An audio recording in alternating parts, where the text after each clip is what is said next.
That's a really powerful promise from the prosecutor in a case that literally stretches across continents and nearly a decade. It's an incredible story of a brutal murder, painstaking police work, and one single piece of evidence that just refused to stay silent. So today, we're going to break down how a standard issue company laptop became the absolute key to unlocking a horrific double murder that had completely stumped investigators for years. Just imagine this. For 8 long years, a community in a quiet New Jersey suburb was just waiting for answers. A mother and her young son were viciously killed, and the case just went cold.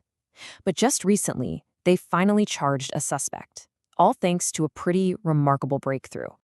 Okay, let's dive into this timeline because it really shows you the incredible patience this case required. I mean, look at this. The crime happens in 2017. 2 years later, they get their first real clue.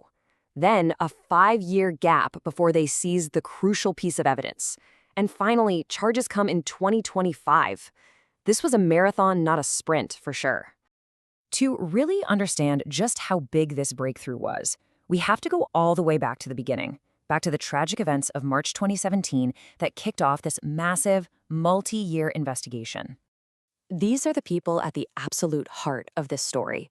Sasikala Nara, a 38-year-old mother, and her little boy Anish, who was only 6 years old.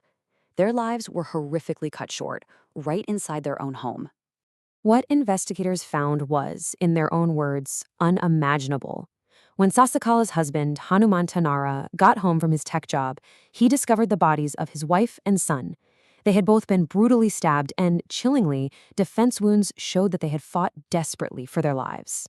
Now, with a crime scene that violent, you'd think there would be clues everywhere.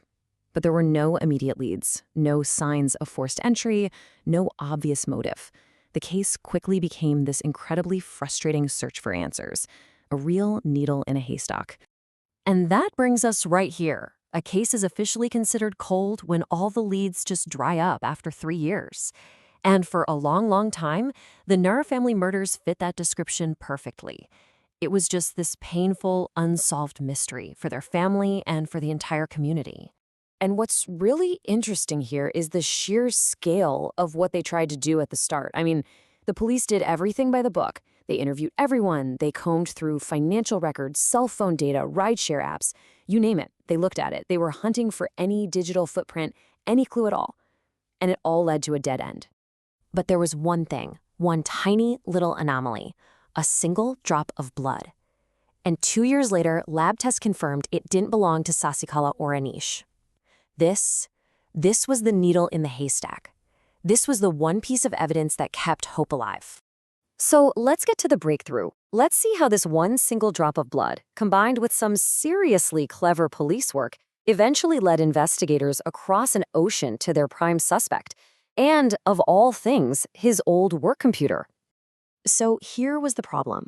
Investigators had zeroed in on a person of interest, Nazir Hamid, a former co-worker of the victim's husband who had since moved back to India.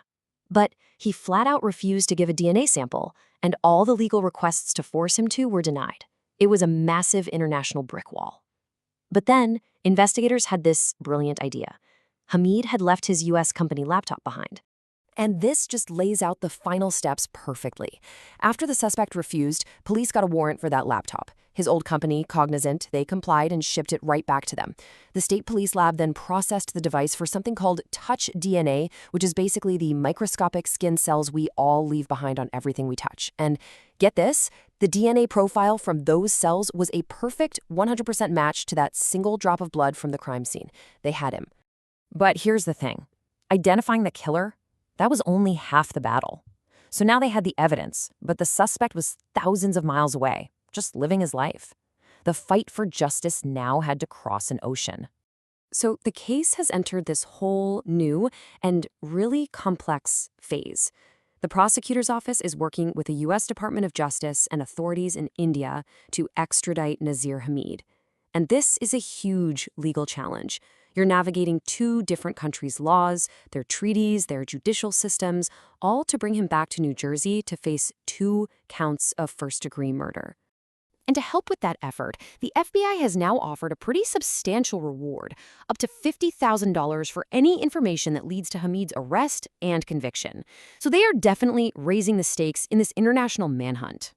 And that brings us right back to the prosecutor's promise from the beginning.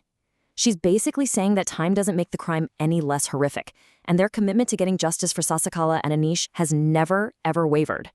This is about closure, not just for a family, but for an entire community.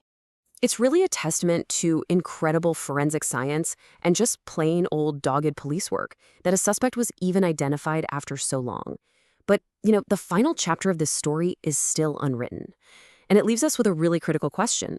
In a world this connected, when a killer can just flee across borders, can justice truly follow?